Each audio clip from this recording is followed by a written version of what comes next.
Hey YouTube, this is City Prepping. This past week here in Southern California, we had a pretty big fire in our area. Unfortunately, the first responders, CAL FIRE, were able to get on top of it pretty quickly and contain it. And in the process, again, fortunately, nobody was injured. There was no structures that were burned down.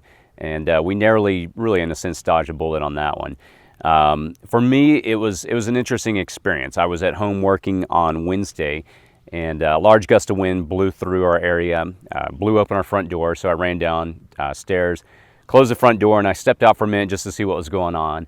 And I kid you not, literally I thought to myself, wow, if we have a fire that kicks up right now, this is going to be bad, because in our area where we live, we have a lot of brush. And within minutes, I went back into my office, sat down, and I got an alert that there was a fire in our area. So the timing was really crazy. And so I ran out real quick, got my drone, took it up to see where it was happening or what was happening. And obviously I wouldn't recommend flying a drone in an area where there's fire because of the first responders, the helicopters, etc. But before anyone came in, I just popped it up real quick to see what was going on.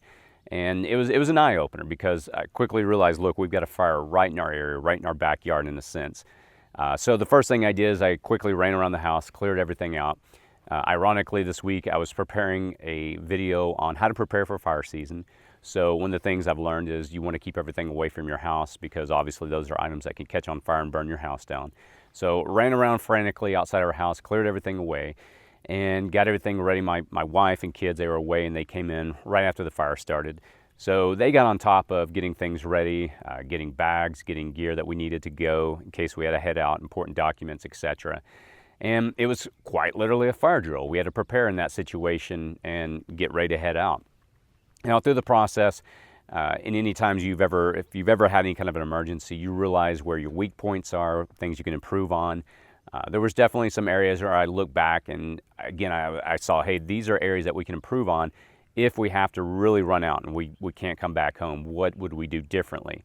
So I know in my personal preps, I'm going to begin to get ready over the next couple of weeks and make some changes. If you've never done so, you should probably at least have a practice fire drill. That's, I think, kind of my takeaway from this. If you were to say, hey, we've got to be out of this house in 5 minutes, how would we do it? You might want to run through that scenario, because you quickly realize, oops, I forgot some things. Or, you know, when you're frantic, when you're kind of just heading out really quickly, there's things you just don't think about until afterwards. So if you haven't done so, I highly encourage you to do that. And again, it was definitely, in a sense, kind of a wake-up call for me, because my strategy has always been, let me just bug in place, let me stay here if anything happens. And again, another video that I'm working on preparing is how to prepare for the, eventuality here in Southern California of a massive earthquake. And again, a lot of things come down to, you may not be able to stay where you want. You may be forced out. And that's one of the things, again, in the past, I've really focused on staying in place. And I think on my channel, I'll probably be transitioning over the next few months to begin to introduce more and more bug out principles, because you don't always have that option. You may not have the choice of staying in place. But in our particular situation, fortunately, things worked out well, or at least things worked out okay in the end. Our fire department, CAL FIRE, they really got on top of it. California, I think we spend close to $1 billion a year now in fire control and fire prevention. Our different, first responders, it's a big issue here in California. So fortunately, we had a lot of different assets in the area, a lot of airplanes. We had a DC-10 flying low right over our house. A lot of these were just circling nonstop, dropping fire retardant on the area to contain it. And it's a fascinating process to watch. Again, fortunately from a position that, we weren't in danger necessarily. Obviously, we were on kind of a, warning that, hey, we may have to evacuate in a minute, but it never came down to it. And also watching the situation unfold this past week, and even still with the Hurricane Dorian, am I pronouncing that right, Dorian, hitting the Bahamas, hitting the East Coast. It's one of those things where I've been studying and watching what's happened in the Bahamas, and it's a pretty tough situation. Some of the parts of the island have, gone 20 feet underwater when the hurricane hit as Category 5. And there's a subreddit that I follow on Reddit for preppers. And that was one of the questions that, a lot of people ask in the community is, what good are your preps if everything's 20 feet underwater? And so there's a time where you have to look at a situation, say, and evaluate, do we stay, do we go, or do we just head out? Is, holding on to your gear, your items that you've stored up, are they really that valuable? Obviously, the answer is no if your life is at risk. At the end of the day, your family's life, your life is what's most important. And so as preppers, we prepare for emergency, and part of our contingency plan has to be that if we see something barreling down on us, you've got to ask the question, is it time to walk? There's one of my favorite movies, Heat, Al Pacino, Robert De Niro. There's a quote from the movie that I always remember. The name of the movie is Heat, and there's a scene where Robert De Niro is explaining this to an individual, and he says, whenever you see, I think he was referring to the police, whenever you see the heat coming around the corner, you know, you have to ask how do you phrase it exactly? It was something along the lines of, if you see the heat coming around the corner, you essentially have to be able to ask yourself if you can walk from any situation. And what he's trying to point out is you got to be able to walk away. If you know that you're in trouble, you've got to go. And I think that was kind of the lesson for me, is that in this situation, quite literally the heat, fire in our particular situation, would I walk? And of course the answer is yes. Our family's life is more important than, you know, trying to hold on and battle a fire at our house. When it gets to your doorstep, it's pretty much too late. So I'd be curious to hear your thoughts, your feedbacks. What's your plan?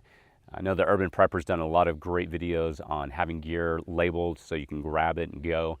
And I think that's one of the things I'm going to begin to work on over the next few months is, and this is something that's always been at the back of my mind, is developing a label system that I can itemize things and say, okay, this is, you know, if I've got 5 minutes, if I've got 1 minute, here's what I grab. Here's what I grab if I have 5 minutes. Here's what I would grab if I had 10 minutes. Things that, you know, obviously if you got to run out the door and you got to go, just take you and your family, right? But there's things that I'd like to be able to grab if time permits, a load, and put into my car.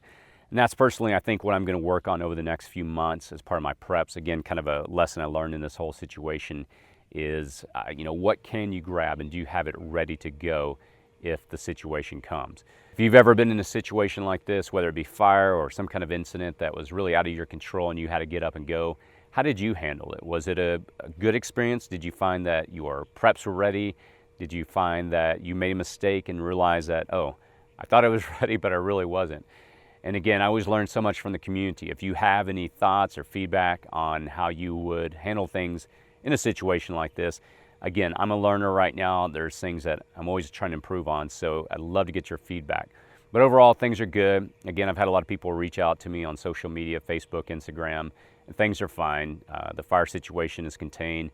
And so, you know, again, lesson learned. Fortunately, dodged a bullet on this one. No major damage or anything like that. And again, thankful to our first responder and to CAL FIRE for handling it so quickly. But anyway, on that note, I'll be working on a lot of videos over the next several weeks. I've mentioned this in a video recently. I've hired several people to help with the channel to produce videos much faster. We're working on streamlining the process. I've been working with these people over the last few weeks, training them up, teaching them how to really hold the quality that I'm used to holding on this channel. And so again, the goal is to bring in people, build a team to help me really begin to produce more high quality videos. So I'll be working on that over the next few weeks, getting that ramped up, and hope to build a channel and grow it a lot more over the next several months. But again, thanks to everybody for what you do, for subscribing, for watching the videos. You're a big part of what motivates me on a daily basis to do this. If you have any feedback or thoughts, please post those in the comments section below. As always, be safe out there.